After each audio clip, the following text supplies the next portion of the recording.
What's up, lore masters? Today's video is a deep dive into the next generation episode, the Drumhead. By popular demand, I'll be intricately breaking down this episode virtually scene by scene. If you'd like to see my overview, check in the top right hand corner or in the description below. With that out of the way, let's just get into it. When discussing this episode, a lot of people will get into the minutiae of what is happening without considering a lot of the context or what is going on. Remember, within this time frame, the Drumhead occurs after the massacre at Wolf 359, possibly by a couple of years. It's important to know that while Starfleet begins to take their role as a military organization much more seriously, they never fully embraced that role until, in my opinion at least, the Battle of the Sacrifice of Angels. The Federation was still coming out of its egotistical fog of considering themselves undefeatable. The transition was occurring, don't get me wrong, but they had a long way to go. Case in point, this episode starts with the confirmation of an intelligence breach on the Enterprise D and the possible sabotage of the warp core of the flagship. You see the duality of the situation. The crew are taking the possibility of a saboteur very seriously. The interrogation is done systematically with all the tools available to them, and the investigation is extremely thorough and methodical. However, pair this with the operations of the ship. It is glossed over and we see a complete lack of security on the ship overall. Remember, the Enterprise is left heavily impaired. The ship is running on impulse power only with the warp core out of commission. We know that Starfleet most likely now powers its phasers through the warp core directly, allowing for a massive amount of firepower. Even if we accepted that the Enterprise had conductors that would store the energy for the phasers, once the first volley occurs, the reactors would be pushed to their max to get anything near what would be required to take down a ship like, let's say a D'Deridex vessel. The warp core also generally powers most all aspects of the ship, and now all of those systems are being powered by a generator that can't generate anywhere near what the warp core can. Their power is extremely limited. It's like running a nuclear submarine on backup batteries and expecting it to be able to take on other vessels that are running at 100% capacity. From everything I can see, the Enterprise has sent no other support craft. It is believed that this sabotage and information was all orchestrated by the Romulan Star Empire. Now, you could try to argue that the Enterprise is possibly deep within Federation territory, but let me say this. If I'm Starfleet security, the nearest Starfleet ships to the Enterprise D would be ordered back for support, and the Enterprise herself would be directed to the nearest starbase. Depending on how far that starbase is, it might even be towed at high warp under heavy escort. The Romulans aren't above playing some long game, even within Federation territory, especially given the utilization of, cloaking technology. And not just that, when you look at the operations on the Enterprise, it's as equally distressing. The ship is running as if there wasn't a care in the world. There are no guards posted with the possible saboteur, nor any guards at critical systems like the transporters, shuttle bays, bridge, and engineering.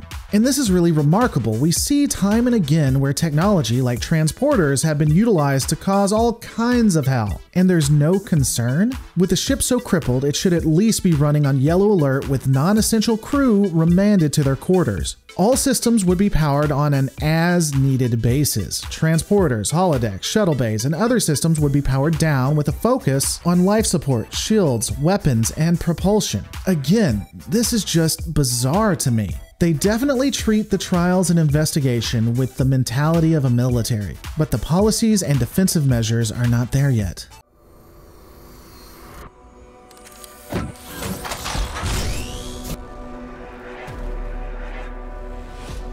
Moving forward into the actual episode, as stated, secrets of Starfleet have found their way into the hands of the Romulan Star Empire. It's tracked back to having originated from the Enterprise D.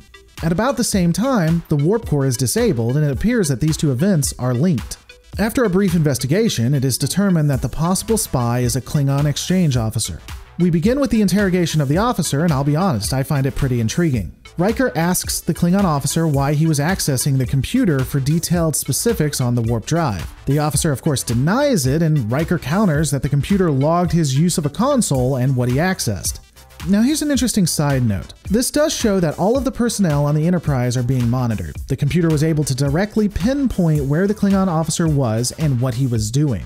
Big Brother, of course, is always out there. It's curious to watch the interaction as well. The Klingon officer is very stoic. That is, until he is accused of something that he didn't actually do, sabotaging the warp core. It's at this point he becomes very animated. And in juxtaposition, it's interesting to watch how somber both Riker and Troi respond. They don't let their emotions out. They don't give anything to the spy about how they're feeling. And then the attempt of a trump card comes out on the part of the accused. The Klingon calls Troi and Riker racists. Man, thank God we don't have to deal with that in the real world. For simply giving legitimate inquiries into something that doesn't make sense, for simply asking why, for simply choosing to not listen and believe, Troi and Riker are called racists. Glad we're in a current year and don't have to deal with that mess. However, there's no worries here. Troi tells him that she's not a racist. Her best friend is black. No, seriously, her retort is stupid. Not that you can really adequately defend against being called a racist. I mean, the reason it's done is to shut down conversation after all. But still, the chief of security being Klingon doesn't impact whether Troi and Riker are actually racist. Riker may have some sway, true, but Troi would have no ability to change who is the chief of security. And I'm willing to bet dollars to donuts that there are people within the military that are racist against other people that they have to serve with. And yeah, I get it, keyboard warriors. Before you type actually, I get that he's actually calling them xenophobic. However, it's obvious that this is a stand-in for racism. So you'll forgive me for using racism instead of xenophobia. Ultimately, the conversation goes nowhere. The Klingon denies all of the allegations and gives no reasonable explanation for the circumstantial evidence against him. He requests to be sent home and is advised that after the investigation is completed, he will be returned to the Klingon High Council. Once he leaves, we see how Troi has utilized her empathic ability to try and gauge if he is telling the truth or not. Now note, this is the same technique utilized by Sati. At least utilized by Sati in the beginning. Sati's Betazoid only utilizes empathy at the beginning. It's possible he actually reads the mind of the accused at a later time, though we have no conclusive evidence of such behavior. But we'll get into that soon enough. Back to focusing on Troi, it's interesting how everyone is on board with the use of her abilities. Picard will ultimately change his mind on this, but I sincerely wonder if he meant he's changing his mind when it comes to Federation citizens and not those within the Federation, if he's going to treat both the same. After the interrogation, the Klingon officer would be taken back to his quarters by Worf. During this time, the alleged spy would try to entice Worf to help him escape, and in return, he would ensure Worf's name is known in the Empire. Worf beats the holy hell out of him. Now, in theory, this probably should have ended his Starfleet career, though we've never seen that happen in other instances, so maybe it's okay to rough up your prisoners. The higher-ups just look morally down on you and scoff while giving you a promotion. After all, facts don't matter to what you consider is morally right. Again, I've stated this before, but watch how they treat the Klingon spy. He's being watched, looked down upon, roughhoused. It's quite likely this man is guilty, and they have legitimate tools to watch him. Everyone is okay with what is going on. Even the audience is generally alright with everything that happens to this person. But that's going to slowly change. The next event is the arrival of retired Admiral Nora Sati. There are a few things to this. First, we are told that she is the one that uncovered the conspiracy by a parasitical life form to overthrow Starfleet Command and conquer the Federation in the TNG episode Conspiracy. Except, she's never seen nor mentioned in that episode.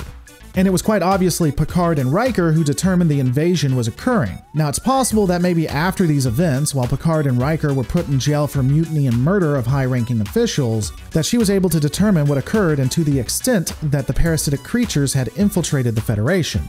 But beyond that, this appears to be retconning of the highest order. Her arrival, again, shows the lax nature of the Enterprise D crew for what is a critical situation. When she is transported aboard, Picard offers to take her to her quarters. She rightly points out that they've brought back a retired admiral for sabotage aboard the flagship of Starfleet. She needs to get to work immediately. The damage to the engine is extensive. At least 2 people were hurt, and the barriers were brought down to prevent radiation from leaking onto the rest of the ship. From everything that can be seen, the explosion occurred due to the articulation frame, which is exactly some of the information that was stolen and given to the Romulans. There are a few issues here, of course. First, the Romulans, as far as we know, didn't know about the articulation frame, so how did they sabotage it? They needed the schematics to know more about it. Additionally, the crew believes that the fact that there weren't any issues before a very small gap of time means that there is more credibility to sabotage. Except, that's just speculation. Again, I'll discuss this at a later point, and I brought it up in the other video, but if not for the spy, They would keep sabotage as a possible option, but it wouldn't be considered anywhere near as plausible as it is at this moment. And please hear me out, I don't find it unreasonable that they're this focused in on it, but I think it will become unreasonable at a later point. The last piece of this video that I'll be discussing is the conversation between Sati and Picard. Honestly, I think this discussion is simply brilliant. It shows how effective the fear of the Romulans are. Not the actual threat of the Romulans, but just fear of them. The conversation is less than 3 minutes, but it is extremely powerful. Picard starts out by saying it's disconcerting that a Klingon would assist the Romulans. The conversation then goes into Picard discussing how he's come across circumstantial evidence of a possible Klingon-Romulan alliance. Sati says that Starfleet is well aware of these issues. It's very brief, but it's something that we need to focus on. The Romulans haven't done much in the way of actual work, but they are already dividing even strong allies. They are able to make Starfleet suspicious of its friends, if not itself. It's subtle, but the captain of the flagship and an admiral brought out of retirement are considering that perhaps the Klingons are moving against them, which is exactly what the Romulans want. They want discord and disunity. And again, thank God in 2019 we don't have to worry about a foreign power working on our social media to begin to divide the base so that there is nothing but infighting and vying for power, which ultimately weakens our great nation as our politicians blame each other and try to use the legal system to bring down the other, ultimately crashing the nation into such turmoil that allows the foreign power to do whatever it wants and is going to bring civil war upon us all. You know, ironically, I'm only at 8 minutes into the episode and there is already a wealth of information I've brought you. All of this, though, has simply been building up to what's really about to happen, the real meat of the episode. The conversation isn't really started until we get into the trials and the interrogations, one of which we're going to get into next episode. It's my opinion that the Drumhead is a warning that, honestly, we're not heeding. Whether you're a Democrat, whether you're a Republican, whether you're liberal, progressive, SJW, anti-SJW, whatever you want to label yourself or label the other person, we're not listening. We're fighting. And other people are winning because of it. But those are my thoughts. What are yours? Let me know in the comments below. Don't forget to rate, comment, and subscribe. And as always, guys, remember, all our lives are just a story. Make yours a good one.